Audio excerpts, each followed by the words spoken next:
पश्चिम बंगाल के मुर्शिदाबाद में काबू में है हालात। वक्फ कानून के विरोध के दौरान यहां पर हिंसा हुई थी। सूती इलाके में बस में तोड़फोड़ की गई थी। उपद्रवियों ने करीब 3 घंटे तक नेशनल हाईवे जाम रखा था। पश्चिम बंगाल के मुर्शिदाबाद में उपद्रवियों को तितर बितर करने के लिए पुलिस ने दागे आंसू गैस के गोले, लाठीचार्ज भी किया। वक्फ कानून के खिलाफ एक हफ्ते में 6 बार यहां हुई है हिंसा। वक्फ संशोधन कानून के खिलाफ पश्चिम बंगाल में हिंसा। बीजेपी नेता शुभेंदु अधिकारी ने कहा, आम लोगों की सुरक्षा से किया जा रहा है समझौता, केंद्र से मदद मांगे अधिकारी। मुर्शिदाबाद हिंसा पर बोले पश्चिम बंगाल के बीजेपी अध्यक्ष सुकांत मजूमदार। ममता बनर्जी ने बंगाल को रख दिया कि गिरवी, कानून व्यवस्था संभालने में ममता सरकार नाकाम। बीजेपी नेता दिलीप घोष का बड़ा आरोप। बोले, बांग्लादेश से आकर लोग पश्चिम बंगाल में मचा रहे हैं उत्पात, बार बार हिंदुओं पर किया जा रहा है हमला। वक्फ संशोधन कानून का पंजाब के मोहाली में विरोध। डिप्टी कमिश्नर ऑफिस के बाहर किया गया प्रोटेस्ट। सिख समुदाय के लोग भी हुए शामिल। वक्फ कानून रद्द करने की मांग। उत्तर प्रदेश के आगरा में जुमे की नमाज के बाद हुआ हंगामा। नमाजियों ने जामा मस्जिद के बाहर विरोध प्रदर्शन किया। पुलिस ने हल्का बल प्रयोग कर हंगामा करने वालों को खदेड़ा। यूपी के कानपुर में वक्फ कानून के खिलाफ नमाजियों ने लगाए पोस्टर। प्रदर्शन के दौरान एक नमाजी ने खुद पर केरोसिन डालकर आग लगाने की कोशिश की, पुलिस ने पकड़ा। वक्फ संशोधन कानून के खिलाफ राजस्थान के जयपुर में मस्जिदों के बाहर हुआ प्रदर्शन। प्रदर्शनकारियों ने नारेबाजी की, कहा वक्फ कानून किसी भी कीमत पर मंजूर नहीं। जम्मू कश्मीर में वक्फ संशोधन कानून का विरोध हुआ तेज। श्रीनगर की जामा मस्जिद में वक्फ कानून के खिलाफ लाया गया प्रस्ताव। वक्फ कानून के खिलाफ राजस्थान में वक्फ बचाओ अभियान जारी है। जयपुर समेत दूसरी जगहों पर किया गया है प्रदर्शन। 1 हफ्ते तक ये अभियान चलेगा। वक्फ संशोधन कानून के खिलाफ 13 अप्रैल को दिल्ली में जमीयत उलेमाए हिंद की अहम बैठक होगी। मौलाना महमूद मदनी करेंगे अध्यक्षता। वक्फ कानून के खिलाफ बनाई जाएगी रणनीति। वक्फ संशोधन कानून पर बोले फारूक अब्दुल्ला, कानून के खिलाफ लोग जा रहे हैं सुप्रीम कोर्ट, वहीं होगी वक्फ कानून के खिलाफ लड़ाई। वक्फ संशोधन कानून पर बोले मध्य प्रदेश के कांग्रेस विधायक आरिफ मसूद। कानून के खिलाफ सुप्रीम कोर्ट में लगाई है याचिका, कोर्ट से न्याय मिलने की पूरी उम्मीद है। वक्फ संशोधन कानून को लेकर अखिलेश यादव का बीजेपी पर बड़ा हमला। कहा, नफरत भरा है भारतीय जनता पार्टी का रास्ता, समाज में खाई खोदने का कर रही है काम। देश भर में हनुमान जयंती की धूम। आज से 23 अप्रैल तक वीएचपी दिल्ली में निकालेगा 12 शोभा यात्रा। 2022 में हनुमान जयंती शोभा यात्रा के दौरान दिल्ली के जहांगीरपुरी में हुई थी हिंसा। उत्तर प्रदेश के आगरा में आज क्षत्रिय करणी सेना मनाएगी राणा सांगा जयंती। समाजवादी पार्टी सांसद रामजीलाल सुमन की गिरफ्तारी समेत कई मांगे उठ रही हैं। संगठन ने शाम 5 बजे तक का अल्टीमेटम दिया है। राणा सांगा की जयंती को लेकर आगरा में अलर्ट है। पुलिस प्रशासन ने सुरक्षा के कड़े इंतजाम किए हैं। एसपी सांसद रामजीलाल सुमन के घर पर अतिरिक्त पुलिस बल की तैनाती। राणा सांगा के मुद्दे पर बवाल। बीजेपी सांसद साक्षी महाराज ने की अखिलेश यादव से मांग। कहा, अखिलेश अगर राष्ट्रवादी हैं तो वह रामजीलाल सुमन को पार्टी से निकाले। आतंकी तहव्वुर राणा से जुड़ी बड़ी खबर और अपडेट आपको देते हैं 8 सेकंड में। 26/11 मुंबई हमले के मास्टरमाइंड तहव्वुर राणा से आज भी पूछताछ होगी। कल करीब 4 घंटे एनआईए ने सवाल जवाब किए। सूत्रों के अनुसार बीमारी के बहाने जांच से बचने की कोशिश कर रहा है राणा। शिवसेना उद्धव गुट के नेता आदित्य ठाकरे ने की तहव्वुर राणा को जल्द फांसी देने की मांग। कहा, आतंकी को वहीं फांसी पर लटकाया जाए जहां हुआ था 26/11 हमला। तहव्वुर राणा को भारत लाने पर पी चिदंबरम ने कहा, 2009 में शुरू हुई थी प्रक्रिया। विदेश मंत्रालय, खुफिया एजेंसियों और एनआईए को लंबी और कठिन लड़ाई के लिए बधाई। तहव्वुर राणा को लेकर अनुराग ठाकुर का कांग्रेस पर आरोप। कांग्रेस शासन में आतंकियों को पनाह देने वालों को बुलाया जाता था पीएम हाउस। आज भारत पहले से ज्यादा सुरक्षित करता है महसूस। तहव्वुर राणा के भारत आने पर बोले फारूक अब्दुल्ला, मेरी बधाई की सरकार, कम से कम किसी को तो ला पाई वापस। वो काला धन वापस ला रहे थे, उसका क्या हुआ। तहव्वुर राणा पर तेजस्वी यादव ने कहा, आतंकियों के खिलाफ कार्रवाई अच्छी बात है। आतंकी घटनाओं में शामिल सभी लोगों के खिलाफ एक्शन होना चाहिए।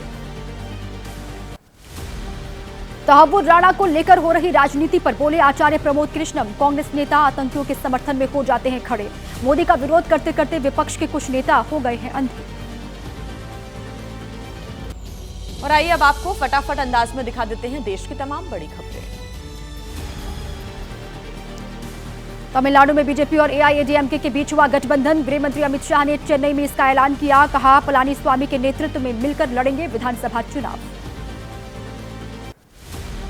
तमिलनाडु में बीजेपी एआईएडीएमके का गठबंधन हुआ। पीएम मोदी ने कहा, खुशी है एनडीए परिवार में शामिल हुई एआईएडीएमके एनडीए सहयोगियों के साथ मिलकर हम तमिलनाडु को प्रगति की नई ऊंचाइयों पर ले जाएंगे।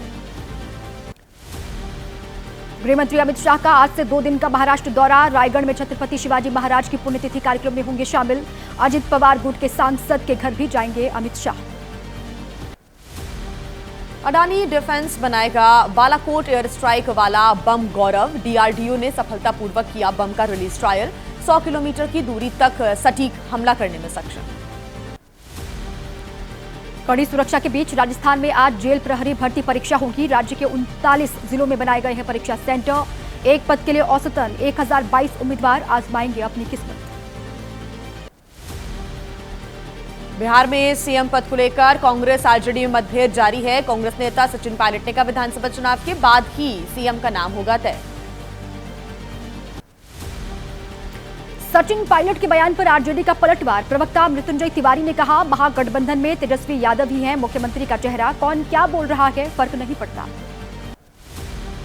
सचिन पायलट के बयान पर जेडीयू ने ली चुटकी। अभिषेक झा ने कहा, कांग्रेस तेजस्वी को महागठबंधन का मुख्यमंत्री चेहरा मानने को तैयार नहीं है, जबकि तेजस्वी खुद को बता रहे हैं सीएम फेस। तेजस्वी यादव का मुख्यमंत्री नीतीश कुमार पर तीखा हमला। बोले, सरकार चलाने में अक्षम हो चुके हैं नीतीश कुमार। बिहार की जनता चाहती है इस बार बदलाव। बिहार में कांग्रेस नेता कन्हैया कुमार की पलायन रोको नौकरी दो यात्रा का समापन हुआ। कन्हैया ने कहा, पदयात्रा के दौरान हर जिले में मिला युवाओं का साथ। पलायन बेरोजगारी को जड़ से करना है खत्म। बिहार बीजेपी अध्यक्ष दिलीप जायसवाल का बड़ा बयान। कहा, हमने गांव-गांव को लालटेन से मुक्त किया के 2029 में फिर पीएम मोदी भारी बहुमत से बनाएंगे सरकार। पटना में प्रशांत किशोर की बदलाव रैली। कहा, नीतीश को उखाड़ फेंकना है। अगर 2015 में मदद नहीं करता तो संन्यास लेकर बैठे होते नीतीश कुमार। बिहार में चाहिए बदलाव। प्रशांत किशोर की रैली को जेडीयू ने बताया फ्लॉप। पार्टी नेता नीरज कुमार ने कहा, प्रशांत की रैली में उतने ही लोग शामिल हुए जितने गांधी मैदान में इवनिंग वॉक के लिए लोग जाते।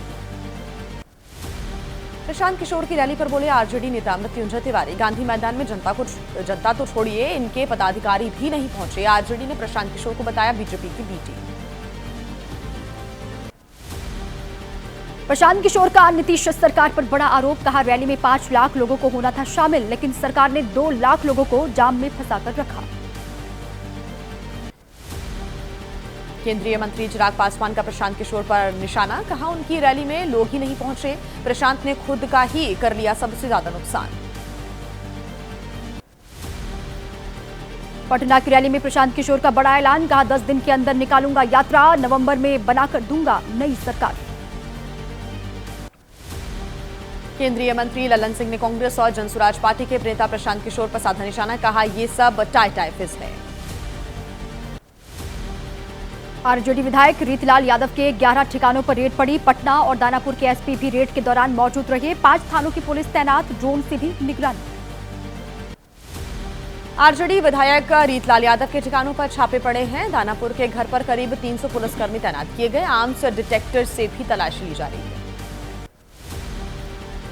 पुलिस के मुताबिक आरजेडी विधायक और उनके सहयोगी पर रंगदारी मांगने का आरोप है। फर्जीवाड़ा करने और जान से मारने की धमकी की शिकायत भी मिली थी। कोर्ट से सर्च वारंट लेकर कार्रवाई की।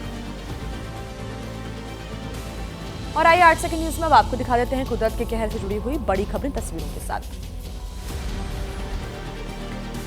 देश के कुछ हिस्सों में आज भी आंधी, बारिश और वज्रपात की चेतावनी है। दिल्ली, उत्तर प्रदेश, उत्तराखंड, बिहार, झारखंड में अलर्ट। एमपी, छत्तीसगढ़ में हीट स्ट्रोक की चेतावनी। देर रात ग्रेटर नोएडा में धूल भरी आंधी ने वाहनों की रफ्तार रोकी। सड़कों पर पैदल चलना भी मुश्किल हो गया। कई इलाकों में बिजली रही गुल। यूपी के मथुरा में मौसम की मार। धूल भरी आंधी के बाद शुरू हुई बारिश। तेज आंधी और बारिश से तापमान में अचानक से आई गिरावट। लोगों को गर्मी से मिली राहत। दिल्ली एनसीआर में आंधी तूफान से कई इलाकों में नुकसान पहुंचा है। फायर विभाग के अनुसार आंधी की वजह से रात 10 बजे तक पेड़ गिरने की 18 घटनाएं सामने आ गई। दिल्ली गेट इलाके में बाल बाल बचे राहगीर। स्थानीय लोगों ने बताया कि अचानक आई पेड़ टूटने की आवाज, संभलने से पहले ही गिरा पेड़, गाड़ी को पहुंचा है नुकसान। गुरुग्राम और गाजियाबाद के कुछ इलाकों में भी पेड़ गिरे हैं, पोल गिरे हैं। गुरुग्राम में चलती हुई कार पर साइन बोर्ड गिर गया, एक व्यक्ति घायल, अस्पताल में कराया गया है भर्ती। दिल्ली में धूल भरी आंधी के दौरान निर्माणाधीन इमारत की गिरी दीवार, एक व्यक्ति की मौत हुई है, 2 लोग इसमें घायल हुए हैं। मधु विहार इलाके की घटना है। दिल्ली एनसीआर में धूल भरी आंधी चलने की वजह से कई जगहों पर हादसे हुए। करोल बाग इलाके में छज्जा गिरने से 13 साल का बच्चा घायल हो गया। मौसम विभाग ने पहले ही जारी किया था तेज हवाओं का अलर्ट। दिल्ली में शुक्रवार शाम तेज आंधी तूफान से आफत। राजेंद्र नगर इलाके में पोल और पेड़ का हिस्सा गिरा, 2 लोग घायल हुए हैं, 5 गाड़ियां क्षतिग्रस्त हुई हैं। बिहार के नवादा में भी आंधी बारिश से तबाही, आकाशीय बिजली की चपेट में आने से कई लोगों की मौत हो गई। हाई वोल्टेज लाइन टूटने से कई इलाकों में बिजली सप्लाई ठप हुई। हरियाणा के अधिकतर जिलों में आंधी बारिश तूफान के चलते अलर्ट है। शुक्रवार को हरियाणा के 12 जिलों में तेज आंधी के बाद बारिश हुई, कई इलाकों में ओले भी गिरे। हिमाचल प्रदेश के 4 जिलों में तूफान और ओलावृष्टि का ऑरेंज अलर्ट किया गया जारी। शिमला में जोरदार बारिश और ओलावृष्टि, दुकानों में घुसा बारिश का पानी। हिमाचल प्रदेश के कई क्षेत्रों में बर्फबारी जारी है। लाहौल स्पीति के ऊपरी क्षेत्रों में गिरी बर्फ, सड़कों पर बढ़ी फिसलन, सावधानी पूर्वक चलने की सलाह। हिमाचल के सिरमौर जिले में ओलों का कहर जारी है। नौहराधार इलाके में सफेद हुई सड़कें, ओलों की वजह से फसलों को हो रहा भारी नुकसान। राजस्थान की राजधानी जयपुर में बदला मौसम का मिजाज, कई जिलों में हल्की बारिश और आंधी से नुकसान हुआ है। मौसम विभाग ने 2 दिन के लिए जारी किया है अलर्ट। मध्य प्रदेश छत्तीसगढ़ में गर्मी का कहर बढ़ गया है। स्वास्थ्य विभाग ने कहा दोपहर 12 बजे से 3 बजे तक बाहर ना निकलें। डिप्टी सीएम राजेंद्र शुक्ल ने लोगों से सतर्क रहने की अपील की। अब आगे बढ़ते हैं, आपके राज्यों की बड़ी खबरें आपको बता देते हैं 8 सेकंड में। वाराणसी में युवती के साथ गैंगरेप के मामले में प्रधानमंत्री की फटकार के बाद एक्शन में आ गई है पुलिस। 3 और आरोपियों को गिरफ्तार किया है। अब तक 12 आरोपी अरेस्ट। यूपी कांग्रेस अध्यक्ष अजय राय ने कहा गैंगरेप की घटना बनारस के माथे पर बहुत बड़ा कलंक है। सीएम योगी पर भी निशाना साधा, बोले पीएम खुद कर रहे समीक्षा, ये काम तो मुख्यमंत्री का था। संभल हिंसा मामले में एक और आरोपी गिरफ्तार। सीसीटीवी फुटेज के जरिए आरोपी की पहचान हुई। आरोपी के अनुसार लोगों के कहने पर भीड़ में हो गया था वो शामिल। संभल हिंसा पर एसपी के बिश्नोई ने कहा दोषियों को बख्शा नहीं जाएगा। 80 से ज्यादा भेजे गए हैं जेल, 1000 से ज्यादा लोगों पर दर्ज की गई है एफआईआर। संभल हिंसा की न्यायिक जांच संभल के एसपी के बिश्नोई ने 30 सदस्यीय आयोग के सामने दर्ज करवाए हैं बयान। आयोग दर्ज करेगा संभल के सांसद और मीडिया कर्मियों के भी बयान। अवध विश्वविद्यालय में गेस्ट टीचर के शराब पीने का मामला, जांच में 2 शिक्षकों के शराब पीने की पुष्टि हुई है। कुलपति और राज्यपाल के ओएसडी के निरीक्षण के दौरान पकड़े गए थे दोनों टीचर। नोएडा के एक होटल में सॉफ्टवेयर इंजीनियर ने की आत्महत्या। फांसी लगाते समय बाथरूम में थी युवक की महिला मित्र। पुलिस सुसाइड की वजहों की कर रही है जांच। नवी मुंबई में बिल्डर पर फायरिंग का मामला, 2 आरोपियों को पुलिस ने अरेस्ट किया। संपत्ति विवाद की वजह से बिल्डर पर चलाई गई थी गोलियां। नशे के खिलाफ अभियान के दौरान पंजाब पुलिस को बड़ी सफलता हाथ लगी। अमृतसर में 18 किलो हेरोइन बरामद की गई है। एक तस्कर गिरफ्तार हुआ। पाकिस्तान से ड्रोन के जरिए आती थी नशे की खेप। पंजाब के फिरोजपुर में बरामद की गई करीब 1.5 किलो हेरोइन। अलग अलग मामलों में 4 आरोपियों को अरेस्ट किया गया है। एक ब्लॉक पिस्टल भी बरामद की गई। नागपुर के एक इंडस्ट्रियल एरिया में फैक्ट्री में भीषण धमाके के बाद आग लगी। हादसे में घायल 8 लोगों का इलाज जारी है। धमाके के दौरान फैक्ट्री में मौजूद थे 87 लोग। अहमदाबाद में खोखर इलाके के अपार्टमेंट में भीषण आग लगी। जान बचाने के लिए कई लोग कूद गए। दमकल विभाग ने लोगों को सुरक्षित बाहर निकाला। आग पर काबू पा लिया गया। आगरा के विद्युत सब स्टेशन में लगी आग। ट्रांसफार्मर में धमाके की वजह से मची अफरा तफरी। तेज आंधी से हाई टेंशन लाइन में आया था फॉल्ट। मानिकपुरा क्षेत्र की घटना है। मुंबई में डूबती नाव पर सवार 130 लोगों को बचाया गया। मुंबई से मांडवा जा रही थी फाइबर से बनी हुई बोट। मांडवा जेट्टी से पहले डूबने लगी थी नाव। स्पीड बोट और आसपास बोट से तुरंत पहुंची मदद।